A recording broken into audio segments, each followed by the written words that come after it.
On that fateful Saturday night, Dassah, as usual, was in high spirits.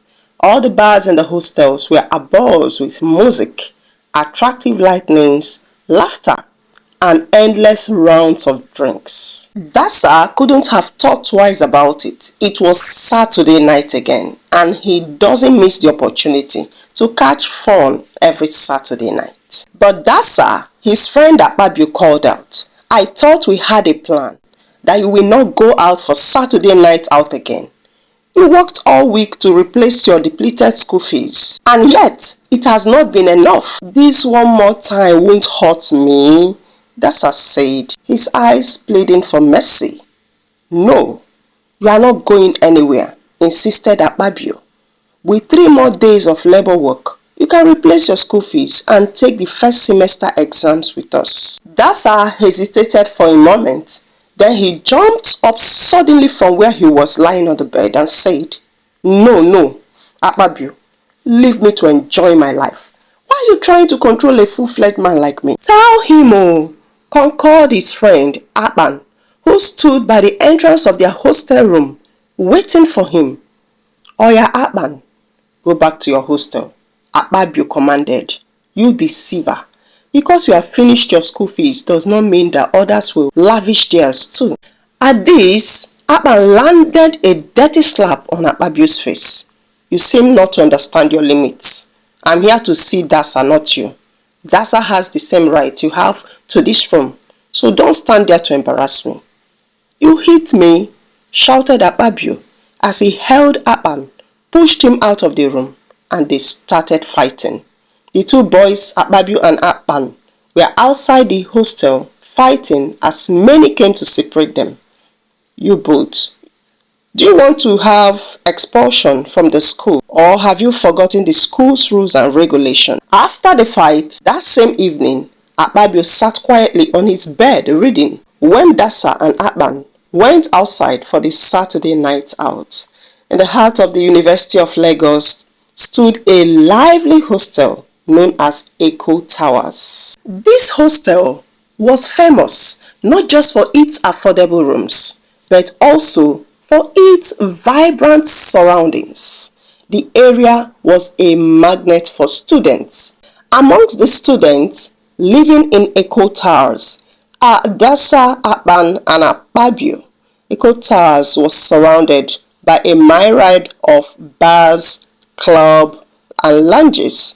As the sun set, especially on the weekends, the neighborhood transformed into a dazzling display of neon lights and pulsating music.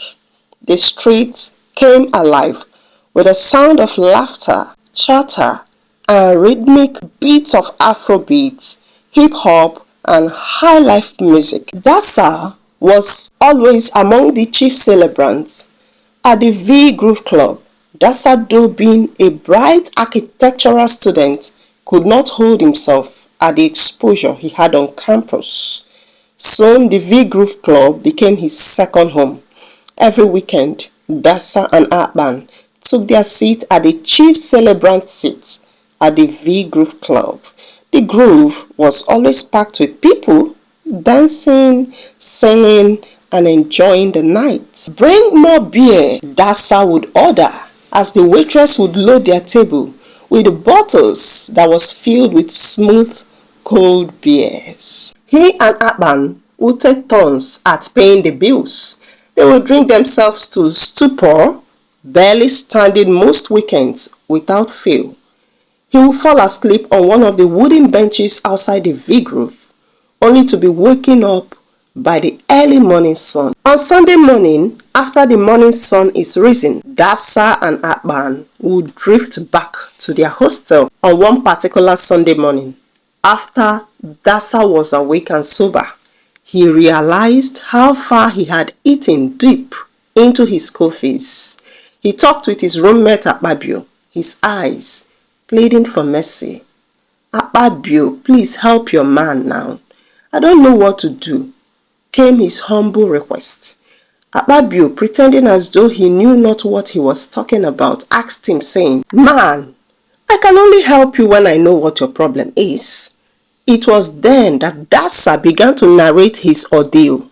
I came all the way from the north to study architecture at the University of Lagos. My parents sold most of their livestock to make sure I am here. But with my school fees depleted, I can't even write my first semester exams. Akpabio, your man is finished. What do I do? Akpabio sat up on his bed, looking straight into his eyes, and said, the only way out is for you to retrace your steps. You should desist from going to the V groove. Then secondly, we can look up for some labor jobs down the street. If you can do it now, it is still a month to examination. Who knows? You might be able to recover and pay your fees. Dassah's eyes lit up with hope. He jacked up from his bed, went to where Akpabio sat, and shook him firmly. That is why I talk about you. You are not only intelligent, but you are also a solution pot. The two boys laughed it off as they went each to their day's activities. At first, Dassah complied with Akpabio's solution. The first weekend had come and gone. That Saturday, Dassah laid on his bed, using his pillow to block his ears from the songs that radiated from the several bars and clubs around. He further went about with the labor jobs Akpabio had found for him, saving some money to augment his school fees. On the second weekend, however, Dassah planned on going to the Saturday club with Akpan. After all, he had saved up some money. But the money you have saved is not even enough to augment your school fees, which you have depleted, Akpabio challenged. As the argument heated, Akpan knocked on the door, beckoning on Dassah. Man, it's time. Are you not going to the party again? Akpabio was mad at Dassah. He tried all he could to prevent him to the extent that he fought with Akpan. And yet Dassah was soon at the Saturday night out with his friend Akpan. After they had gone, this is the last time I will engage in this kind of stupid fight, Akpabio promised himself. The next day being Sunday, Dassah was sober. Dassah sat quietly thinking about the event of the evening. He tried to apologize to Akpabio about what had happened that evening. All Akpabio said was, apology accepted. No ill feelings, man. But from then on, Akpabio minded his business. He was in the same department with Dassah. Each day after the last Saturday night out, Dassah's wallet grew lighter. By the time the examination drew close, Dassah had spent all the money his parents had given him for school fees. The realization hit him hard as the examination drew closer. He was too ashamed to confide in anyone. Weeks passed and the deadline for paying school fees approached. Dassah tried to scrap together the money by doing odd jobs, but it was too late too soon. It dawned on him that he was only a week to the examination. Dassah lay awake on his bed all night, wondering at what to do. Had he listened to the advice of his friend Akpabio since a month ago, he wouldn't have been in this mess, he thought. On the day of the examination, Dassah was called into the bursar's office and informed that he would not be allowed to sit for his exams due to unpaid fees. Devastated, Dassah returned to his hostel, his mind racing with the regret and fear of disappointing his parents. At a loss on what to do, Dassah packed his bag and with the last money he had, traveled back to the northern part of Nigeria. There, instead of telling his parents the truth, he told them that they had closed for school. Dassah continued with his habit in his hometown of Zari, Plateau State. His once childhood dream of being an architect, now given to the winds. Dassah remembered his journey, which began in his hometown of Zari, where he grew up, sketching buildings and dreaming of designing magnificent structures. His parents' support and encouragement, and how he had ended up eating his school fees, which they raised by selling their livestock. His heart was broken soon. In order to escape his past, Dassah was engulfed in the peculiar habit that puzzled everyone who knew him before in Zari village. Despite his undeniable brilliance, Dassah spent every of his evenings at the local beer parlor drinking until he could barely stand. Every night, without fail, he would fall asleep on one of the wooden benches outside the parlor, only to be woken up by the early morning sun. People often wondered why such an intelligent boy who had gone to the University of Lagos would choose to come back to Zari village to live this way. Every morning, once his eyes is cleared, he will quickly go to construct some wooden chairs which he will hurriedly sell to the women. This enabled him to return back in the evening to continue with his drinking.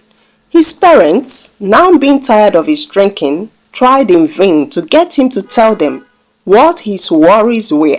Yet, all was to no avail. Soon, every local beer parlor in Zari knew him as their special customer. Once Dassah was in the beer parlor, he would drop all the profits he had made on the table, as the bartenders quickly took his money and brought out drinks for him. It's been a year since after Dassah came back only to become a drunk. One day, at the market square, a man was looking for Dassah. His name is Akpabio. The villagers told him where he would be. At one of the beer parlors. There are 7 beer parlors in this village. Just hire a bikeman and start moving round the 7 of them. By the time you arrive the 7th one, you would have seen him in one of the beer parlors. Akpabio took their advice, chartered a bikeman. When the bikeman asked him where he was going, he simply told him to start moving round the local beer parlors one by one. Luckily for Akpabio, by the time he was at the 2nd beer parlor, he saw his friend Dassah. Akpabio paid the bikeman, thanking him profusely before taking a seat close to Dassah. Akpabio, my good friend, Dassah shouted, his eyes tired and distant. What made you come all the way from Lagos to Zari village? Akpabio took a deep breath.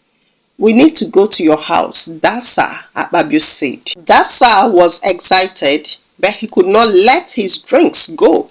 He sighed deeply and took yet another sip of drink. You don't understand, Dassah.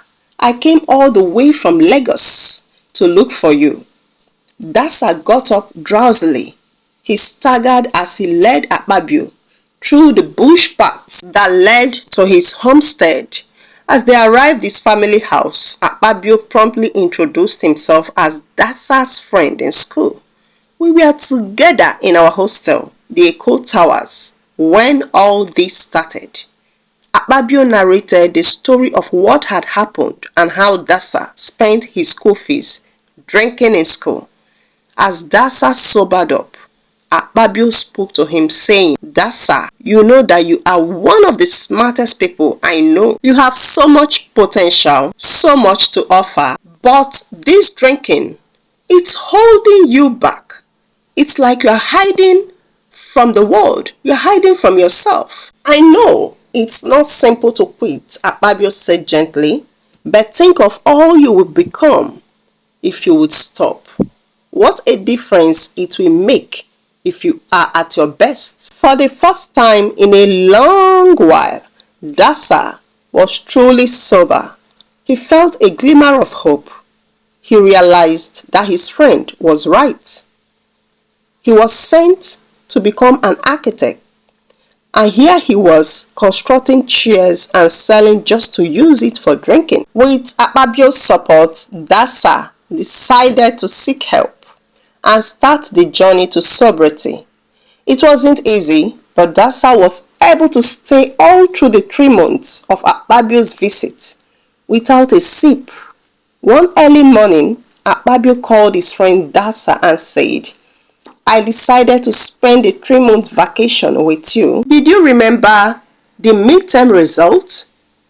Dassah scratched his head unsure of where Akpabio was headed to. Yes, the one you emerged the highest.